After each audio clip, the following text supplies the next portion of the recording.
আসমানের পাখি, উড়ে বেড়াই বনে বাদারে। এই যে ফুল, নদীর শীতল জল, তাদের নিয়েই সারা বেলা থাকি। আমার স্বপ্নগুলোও উড়াইয়া নিল সিঁদুরের ঝড়ে।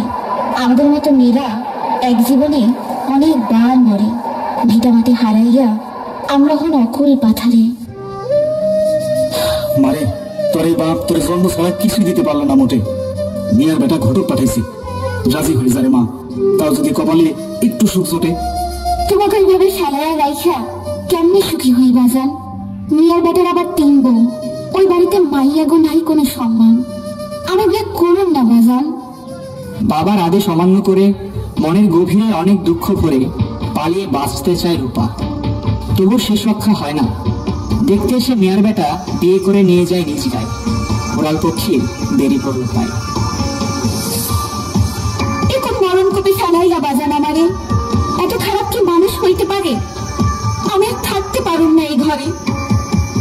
অনেক কাঠ খাওয়ার পুরাইয়া এমন সুন্দর বউ আছে ঘরে। প্রথম দিকে বনের পাখি খাসা একটু ছটপট করে, বেশি উড়াল পারলে কাইটে দিব পাক না।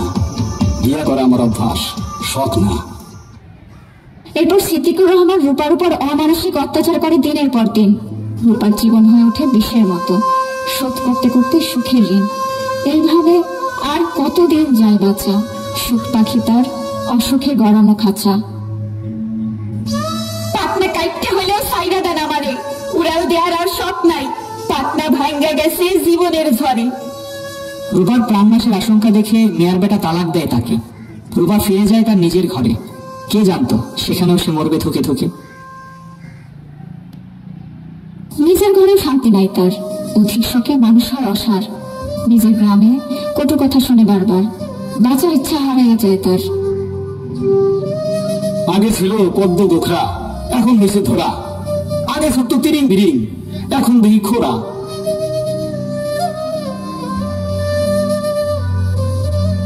আমার তুই মাফ করে দে মা, আমার শেষ সম্বলটুকু বেঁচে দিছি। তাও তো বিদেশ যা, লোকের কথায় পয়সা গেছে কান। শুনছি ভালো চাকরি দিয়া বিদেশ পাঠায় উল্লা পাড়ার মজিদ খান। হ্যাঁ বাবজান, আর থেকে কি করুন এই দেশে?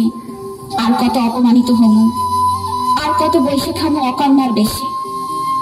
অবশেষে রূপা সিদ্ধান্ত নিল যাবে বিদেশে। দেশে তো আর নাই কেউ তার পাশে। রূপা তখনই দেখা করে মজিদ মিয়ার সাথে, সবকিছু বিক্রি করে টাকা তুলে দেয় তার হাতে।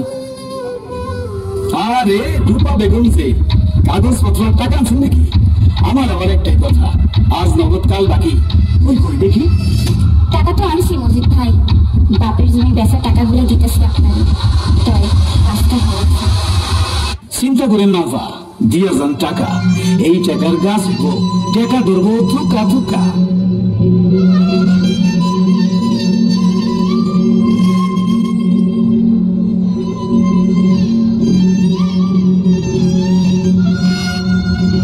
মজিদ খান তারে বিদেশে পাঠালো ঠিকই, কিছুদিন পরে বুঝলো রূপা আসলে মজিদ দিছে তারে ফাঁকি।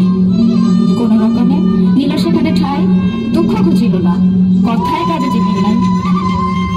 যে স্বপ্নে বিদেশ দিল পারি, কিছুই পূরণ হলো না। একবারে বলে কাজ করায় 10 বাড়ি। বিদেশে গিয়েও ভাগ্য ফিরল না। হায়, না খেয়ে আর কত কাজ করা যায়। অবশেষে রূপা ফিরে এলো দেশে। স্বপ্ন সব গেল বানের জলে ভেসে। বিদেশে গিয়ে সুখের দেখা মেলে না তার। এক জীবনে এত কষ্ট সয়ে যাওয়া ভার, দেহ ঠিকই আছে, প্রাণ নাই তার। হঠাৎ একদিন রূপার বাড়ি আসলো রেখা। শৈশবে তারা সই ছিল, কতদিন পর দেখা। রূপার মতো রেখাও গিয়েছিল বিদেশে, খেয়েছিল ধোকা। এখন নিজের গরুর খামার আছে, নিজের উদ্যোগে প্রতিষ্ঠিত হয়েছে সমাজের কাছে। তার কাছেই শুনলো যুব উন্নয়নের ট্রেনিং এর কথা। শিখলো সেখানে কিভাবে চালায় গাড়ি। সমাজের মুখ বন্ধ হলো, এখন সে প্রতিষ্ঠিত নারী। ডানা ভানা পাখি উঠতে শিখলো শেষে, লাঞ্ছিত নারী ফিরল বীরের বেশি।